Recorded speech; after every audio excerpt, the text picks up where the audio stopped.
Hello guys, welcome to another blog. তো আজকের ব্লগটা টাইটেল থেকে বুঝতে পারছো যে আমি পিসি সম্বন্ধে একটু বলবো যে আমার পিসিটা কীরকম, মানে আমার যেটা পিসি তোমরা দেখেছিলে আগে অটোক্যাডের ব্লগে। তো সেটা সম্বন্ধে আজকে একটু বলবো। তো আজকে পিসিটা একটু পরিষ্কারও করবো, ভালো একটু ব্লগ করি, 4 দিন হলো কোনো ব্লগ করতে পারিনি। তো আজকে ডেট হচ্ছে তোমার 30 তারিখ, 30শে নভেম্বর। আর এখন বাজে হচ্ছে মোটামুটি 11:30। তো ব্লগটা দেখো, তোমরা বুঝতে পারবে। আর আজকে এই ভিডিওতে আমি বলবো আমার পিসিতে কী কী আছে, আমার স্পেক্স কী কী আছে, কাদের জন্য ভালো কাদের জন্য ভালো নয়, কী কাজে ইউজ করা যাবে কী কাজে ইউজ করা যাবে না, সব সম্বন্ধে বলবো। যাতে একটা বাজেট পিসি, অ্যাকচুয়ালি আমার পিসি বাজেট পিসি, সেই সম্বন্ধে আমি বলবো। আমি পিসি আমার র্যামের এক্সটেনশন করব। তো দেখা যাক গাইজ, তোমার ব্লগটাকে এনজয় করো। তো দেখা হচ্ছে ব্লগের শেষে। দেখতে পাচ্ছ গাইজ, গরিবের পিসি সেট আপ কীরকমভাবে জায়গার অভাব বলে কীভাবে রেখেছি। তো কভারটাকে তুললেই আমার মনিটর পুরো ধুলো পড়ে রয়েছে। এমনিতে কাজ করছি অনেক, কিন্তু পুরো ধুলো পড়েছে। আজকে সব পরিষ্কার করবো। এই হচ্ছে পিসিটা পড়ে রয়েছে আমার সব ধুলো, এখানে স্পাইক বস। তারপর আমার এই যে এটা হচ্ছে আমার মেন মশলা, এটা আমি নিজেই বানিয়েছিলাম, ঠিক আছে। তো যাই হোক, তো এখানে কিবোর্ড, এখানে কাজটা করবো আজকে। তো র্যাম আমি কিনতে বেরোবো, একটু বাদে বেরোবো। তো চলো শুরু করা যাক, পিসি ক্লিন করা শুরু করা হোক। সব খুলে দিয়েছি লাইন ফাইন। এবার দেখছো কি মানে করো চড়া লেভেলে ধুলো পড়ে আছে এর হোম থিয়েটারের রিমোট। তো রিমোটে একটা জিনিস দেখাই, একটা ক্যাজেরা দেখাই। মানে রিমোটটা নামেই রিমোট, কিন্তু আসলে ভেতরে জিনিসটা যেটা হাসবে তোমরা। তো দেখো আমি কি করে রেখেছি, এটা লাইফ হ্যাক, কিন্তু লাইফ একটা কাজ করছে না। তো যাই হোক, একটা রিমোটের ব্যাটারিও আজকে ভাবছি আনবো, দিকে যাচ্ছি এখন নিয়ে আসবো। তো দেখতে পাচ্ছ বিছানায় এবার তুলে নিয়েছি। এটা বিছানায় পয়সা করলে ওপর মহল থেকে গালাগালি খাবো জানি, বাট কি আর করা যাবে। তো দেখতে পাচ্ছ কিরকম নোংরা পড়েছে, আজকে সব খুলতে হবে, খুলে দেখতে হবে কি অবস্থা। তো চলো এবার স্ক্রুড্রাইভারটা খোলা যাক।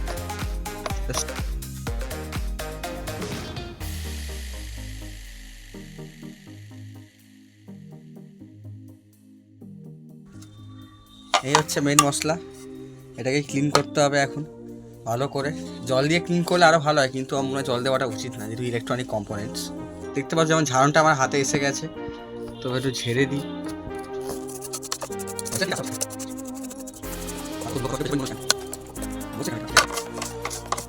তো এটা হলো, এটাও খোলা যায়, বাট আমি খুলবো না, দরকার নেই বেশি, অতিরিক্ত পাকামি উচিত না।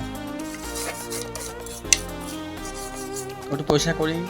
তো এইটা হচ্ছে আমার কিবোর্ড, যার মধ্যে জন্মের ধুলো পড়ে পড়ে আছে। কি মানে কি বলবো, কিছু বলারই নেই, এত নোংরা ধুলো, মানে ডাস্ট পুরো ভর্তি। তো তারপর এটাকে পরিষ্কার করতে হবে, এই শুরু করলাম পরিষ্কার করা। তো একটু ঝেড়ে নেওয়া যাক, ঝেড়ে নেওয়ার পর দেখো কিরকম রেজাল্ট আসে।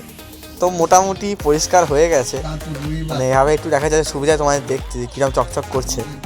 তো তারপর মাউসটাকেও একটু করলাম, মাউসে আর মাউসটা পুরোনো মাল, ওতে তো আর কিছু করাও যাবে না। তো যাই হোক, তারপর দেখতে পাচ্ছ খুলে গেছে গাইস। তো লাইট জ্বালিয়ে তারপর সুবিধা হবে। তো আবরা কাট আবরা, রে বাপ রে বাপ, কি নোংরা দেখো শুধু, হার্ড ডিস্কের নোংরা, এসএসডিতে নোংরা, পুরো ধুলো বালি পড়ে একাকার। তো এইটা আমার আছে হচ্ছে X61 বোর্ড আছে। এটা আমি একটা 400 ওয়াটের ফ্রন্ট থেকে পাওয়ার সাপ্লাই কয়েক মাস আগে নিয়েছিলাম, ঠিক আছে। এখানে আমার ডিভিডি ড্রাইভ রয়েছে, আজকালকার দিনে কোনো পিসিতেই বলতে গেলে দেয় না। আমার নিজে পার্সোনাল লাগিয়েছিলাম, আমার ছিল এটা, আমার আরও এক পিস আছে, ঠিক আছে। তো এটা ইউজ করি না, যখন যা মনে হয় সেটা ইউজ করি। তো এসএসডি আছে 128 জিবির, এখানে দেখো 128 জিবির SATA এসএসডি, ফোকাস হচ্ছে না, এই যে 128 জিবির SATA। আর এটা হচ্ছে আমার 500 জিবির হার্ড ডিস্ক ড্রাইভ, যেটা আমার 2016 না 17 সালে আমি কিনেছিলাম।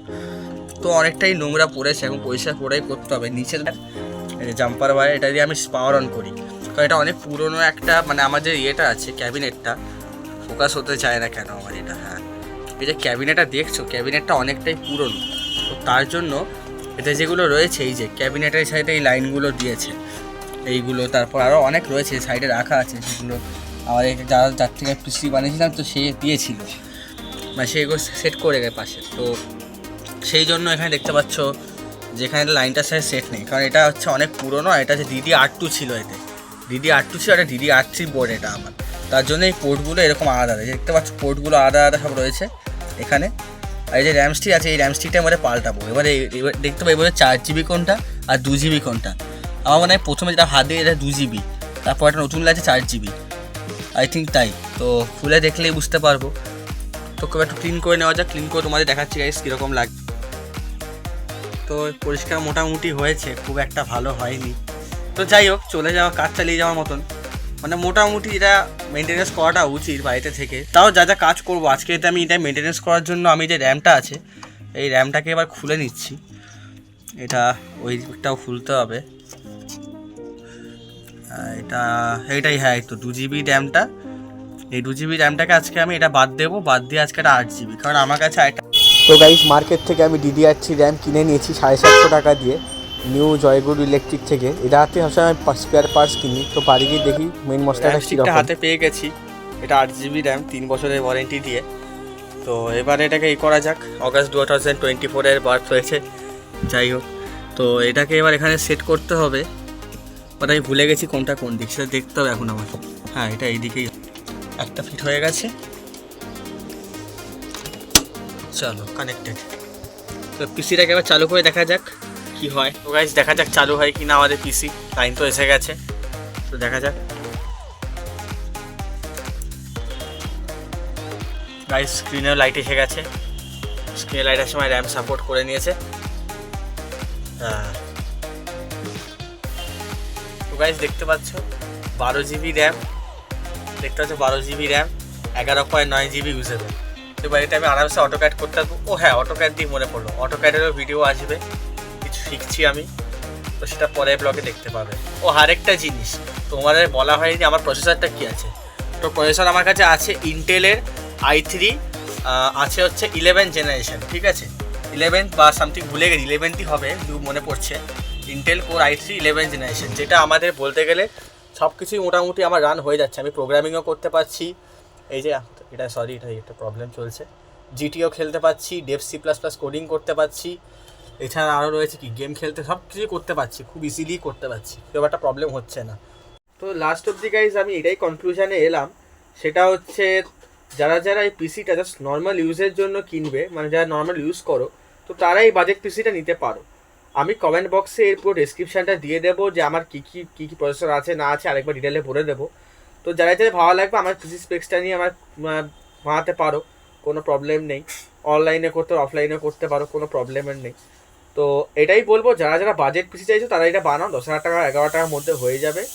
তো আজকে এইটুকুই বলছি, আর কিছু বলছি না। আর কিছু জানা হলে কমেন্ট বক্সে বলো। তো আজকের ব্লগ এই পর্যন্তই থাকলো, দেখা হবে পরের ব্লগে। Thanks for watching. ভালো লাগলে লাইক, শেয়ার, সাবস্ক্রাইব তিনটাই করে দিও। Bye guys.